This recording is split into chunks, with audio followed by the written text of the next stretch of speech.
Hi guys, myself Seema Shaljanan. Thanks to come to my channel Sai Advanced for Life Science. In this video I will discuss about previous year questions of statistics. ये question बच्चों मेघालय आसाम वाला जो paper हुआ था दिसंबर 2019 में, वो question हम इस वीडियो में डील करने वाले हैं। तो ये क्वेश्चन है आपका स्टैटिस्टिक्स से। उसमें है आपको इस क्वेश्चन को सॉल्व करने के लिए आपको सेंट्रल टेंडेंसी, डिस्पर्जन, थोड़ा सा आउटलाइन आपको जानना चाहिए और स्टैंडर्ड डेविएशन और वेरिएंस के बारे में थोड़ा सा नॉलेज चाहिए। ठीक है, तो इस क्वेश्चन को डील करने से पहले हम थोड़ा सा अपना कॉन्सेप्ट क्लियर करेंगे, तब हम इस क्वेश्चन पे आएंगे। ठीक है, ताकि चुटकी में हमारा आंसर सॉल्व हो जाए, क्योंकि हर एक क्वेश्चन के पीछे कुछ ना कुछ कॉन्सेप्ट होता है और इस चैनल का मेन मोटो ही यही है, previous year questions with concepts हम डील करेंगे, ताकि आपका कॉन्सेप्ट्स भी रिवाइज हो जाए और क्वेश्चन भी सॉल्व हो जाए। तो आइए देखते हैं। सबसे पहले मेजरमेंट ऑफ सेंट्रल टेंडेंसी में क्या क्या आता है। तो दो तरह का मेजरमेंट होता है mainly, measurement of central tendency and measurement of dispersion. तो मेजरमेंट ऑफ सेंट्रल टेंडेंसी में मीन, मीडियन, मोड आता है। मीन क्या होता है? तो मीन एक एवरेज वैल्यू होता है। इसका डिटेल वीडियो ऑलरेडी मैंने अपलोड कर दिया है इसी चैनल पे, आप वहाँ से भी मेजरमेंट ऑफ सेंट्रल टेंडेंसी के नाम से प्लेलिस्ट होगा, वहाँ से भी आप देख सकते हैं इसका डिटेल फॉर्म। तो एवरेज वैल्यू को ही मीन कहते हैं। मीडियन क्या होता है? तो मिडिल वैल्यू ऑफ डेटा होता है। और मोड क्या होता है? मैक्सिमम अकरेंस वैल्यू होता है। ठीक है, तो मेजरमेंट ऑफ सेंट्रल टेंडेंसी में क्या आ गया? Mean, median, mode. और वहीं पर मेजरमेंट ऑफ डिस्पर्जन क्या हो गया? जब मीन, मीडियन, मोड हमें निकालना आ जाता है तब हम मेजरमेंट ऑफ डिस्पर्जन निकालते हैं, क्योंकि इसमें आपका standard deviation, standard error, standard deviation, variance, standard error, coefficient of variance और रेंज आता है। ठीक है, तो जब हमें पहले मीन, मीडियन, मोड निकालना आएगा तभी हम स्टैंडर्ड डेविएशन या फिर वेरिएंस या फिर स्टैंडर्ड एरर किसी भी चीज़ का वैल्यू हम निकाल सकते हैं। तो ये जो मीन, मीडियन, मोड का वैल्यू है मेजरमेंट ऑफ सेंट्रल टेंडेंसी, वो एक डिपेंडेंट होता है एक दूसरे के। मेजरमेंट ऑफ डिस्पर्जन और मेजरमेंट ऑफ सेंट्रल टेंडेंसी एक दूसरे के डिपेंडेंट होता है। ये स्टेटमेंट आप याद रखिएगा, क्योंकि इस क्वेश्चन में इस स्टेटमेंट से एक क्वेश्चन आया है। यहाँ देखिए, अभी आपको इनकरेक्ट स्टेटमेंट पूछ रहा है। क्या पूछ रहा है? Which one of the following options is combination with both incorrect statement.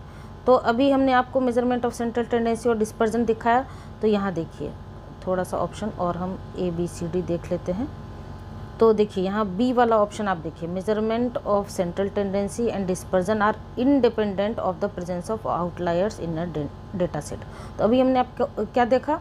ये डिपेंडेंट वेरिएबल है या इंडिपेंडेंट? तो ये डिपेंडेंट होते हैं, एक दूसरे के डिपेंडेंट होते हैं। मेजरमेंट ऑफ सेंट्रल टेंडेंसी और डिस्पर्जन डिपेंडेंट होते हैं प्रेजेंस ऑफ आउटलायर्स। आउटलायर्स क्या होता है ये भी हम डिटेल में और देखेंगे। और mean, median, mode, mean, median, mode are not measure of central tendency.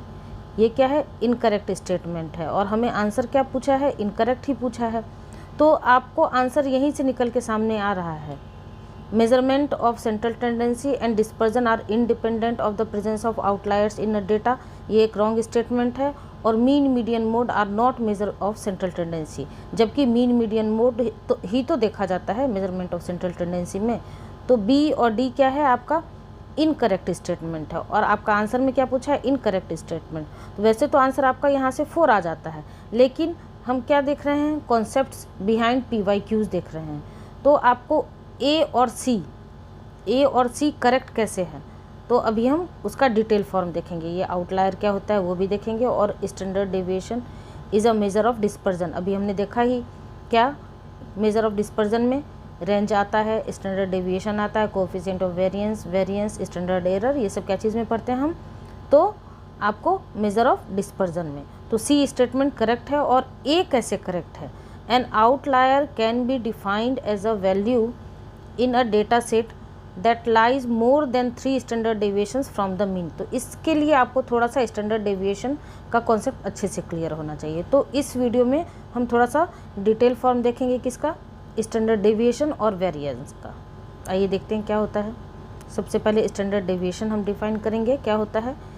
It measures the dispersion of a data set relative to its mean. Means mean से कितना डिस्पर्ज हो रहा है, हमारा जो डेटा है, वैल्यू है, वो कितना डिस्पर्ज हो रहा है। That is deviation of data from mean.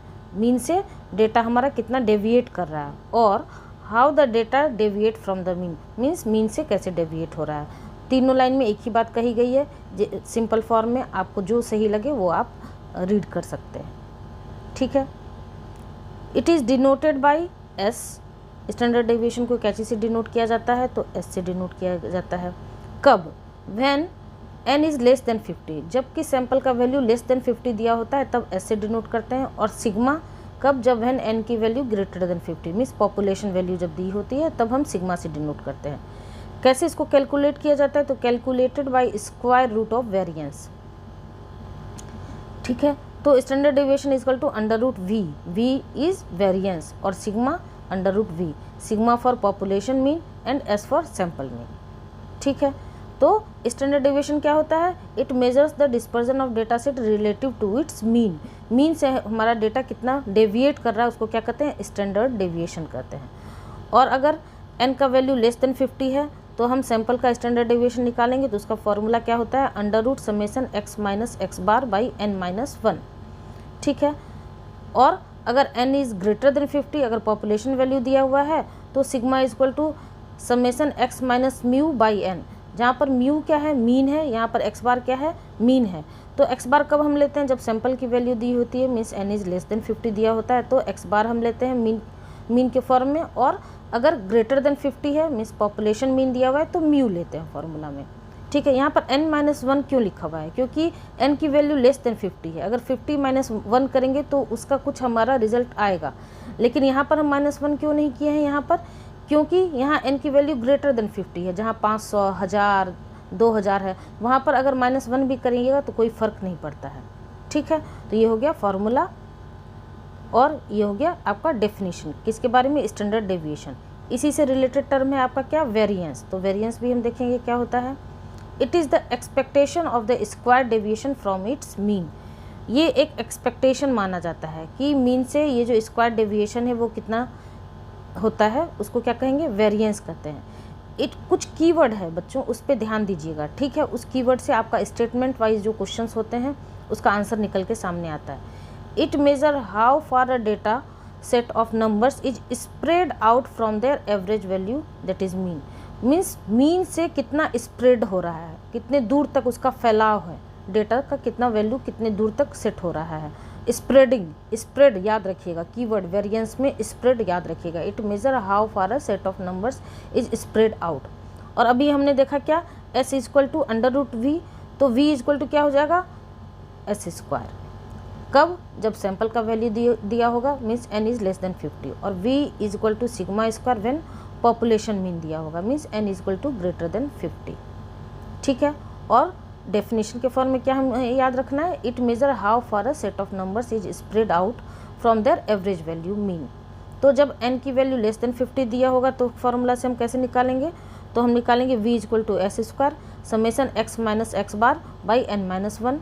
और जब n इज़ ग्रेटर देन 50 दिया होगा तब कैसे निकालेंगे, तो v is equal to sigma square summation x minus mu by n, mu का होल स्क्वायर बाई n। तो यहाँ पर म्यू क्या है, यहाँ आपको पॉपुलेशन मीन है, यहाँ x बार आपका सैंपल मीन है। एक और स्टेटमेंट है वेरिएंस के बारे में, उसे भी आप समझ लीजिए। क्या, variance is equal to the average square deviation from mean. तो स्क्वायर डेविएशन ही तो हम देख रहे हैं यहाँ पर, S square, V equal to S square. तो इस दोनों डेफिनेशन से हमें क्या क्लियर हो रहा है, एस और सिग्मा दोनों सेम है। कब, एस क्या है, जब सैंपल मीन दिया हुआ है, और सिग्मा क्या है, जब आपका पॉपुलेशन मीन दिया होता है। तो v इज इक्वल टू हम सिग्मा स्क्वायर भी लिख सकते हैं और s equal to under root V भी लिख सकते हैं, ठीक है। ये कुछ आउटपुट आया इस दोनों डेफिनेशन से, इस दोनों फार्मूलाज से। समझ में आ गया। स्टैंडर्ड डेविएशन क्या होता है, it measures the dispersion of data set relative to its mean, means mean से कितना डेविएट कर रहा है। और वेरिएंस क्या होता है, तो फैलाव होता है। It measure how far a set of numbers is spread out from there average value. Definition clear हो गया। अब आइए थोड़ा सा इसके ग्राफ पे। ये है लेफ्ट साइड आपका स्टैंडर्ड डेविएशन का ग्राफ और राइट साइड आपका वेरिएंस का ग्राफ। तो पहले स्टैंडर्ड डेविएशन का ग्राफ देखते हैं क्या होता है। इस dispersion of data set relative to its mean, ये देखिए ये आपका मीन वैल्यू है, ठीक है। यहाँ से आपको -1 दिख रहा है, यहाँ +1, तो यहाँ से यहाँ तक एक स्टैंडर्ड डेविएशन माना जाता है, ठीक है। फिर यहाँ -2, यहाँ +2, यहाँ से यहाँ तक आपको दूसरा स्टैंडर्ड डेविएशन माना जाएगा, और यहाँ आपको +3 और -3, यहाँ से आपको तीसरा स्टैंडर्ड डेविएशन माना जाता है। मेन 3 स्टैंडर्ड डेविएशन तक ही वैल्यू दिया होता है, ठीक है। तो यहाँ पर आप देख रहे हैं dispersion of data set, means यहाँ मीन से हमारा जो स्टैंडर्ड डेविएशन, ये जो मीन वैल्यू दिया हुआ है म्यू, वहाँ से कितना डेविएट हो रहा है। अगर +1 -1 है तो एक स्टैंडर्ड डेविएशन डेविएट हो रहा है, +2 -2 तो 2, और -3 +3 तो 3, ठीक है। ये है आपका स्टैंडर्ड डेविएशन।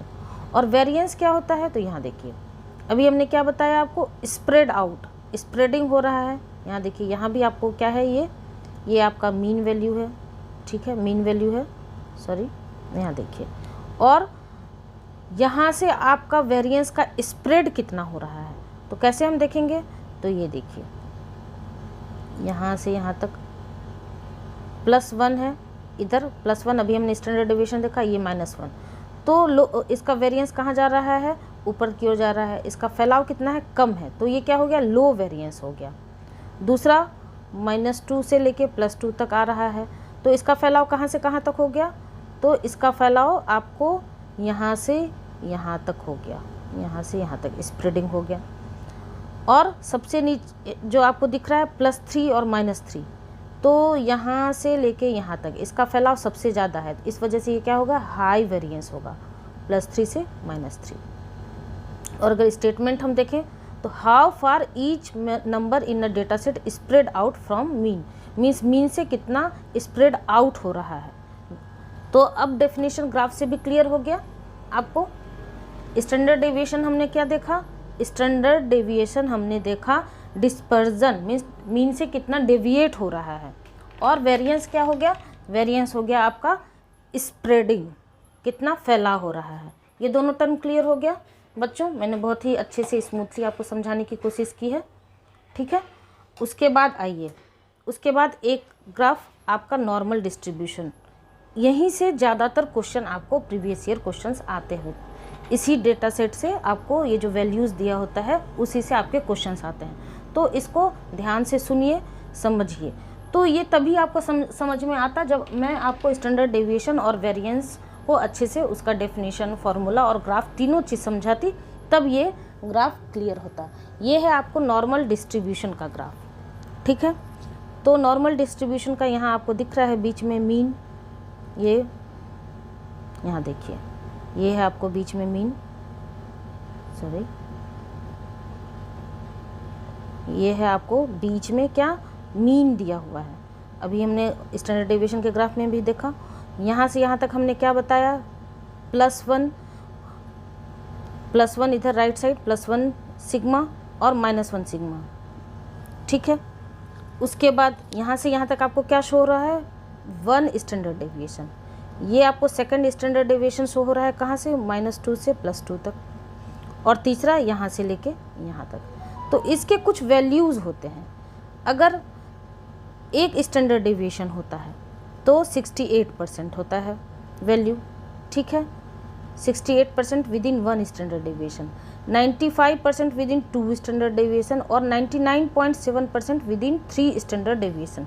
जब फर्दर हम आगे किसी क्वेश्चंस में, जब हम न्यूमेरिकल टाइप का जो क्वेश्चन होता है उसमें ये वैल्यूज़ याद रखना होता है कि एक स्टैंडर्ड डेविएशन में कितना वैल्यू सेट करना पड़ता है, 2 में कितना और 3 में कितना, ठीक है।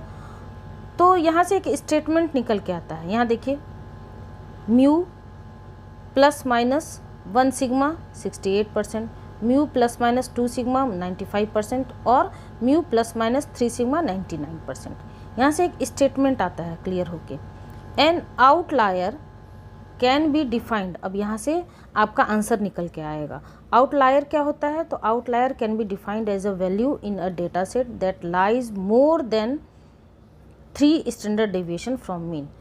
तो 1, 2, 3 स्टैंडर्ड डेविएशन तक ही डेटा सेट लिया जाता है। अगर इससे आगे कोई वैल्यू दिया हुआ है, कोई देता है, तो उसको क्या कहते हैं, आउटलायर कहते हैं। Outlier can be defined as a value in a data set that lies more than 3 standard deviation from mean, ठीक है। और यही जो पहला वाला स्टेटमेंट था आपको क्वेश्चन में, यही इसी कॉन्सेप्ट से आया है। तो जब तक मैं आपको स्टैंडर्ड डेविएशन और वेरिएंस क्लियर नहीं करती, ये ग्राफ नॉर्मल डिस्ट्रीब्यूशन का नहीं क्लियर करती, तो आपको ये स्टेटमेंट समझ में नहीं आता।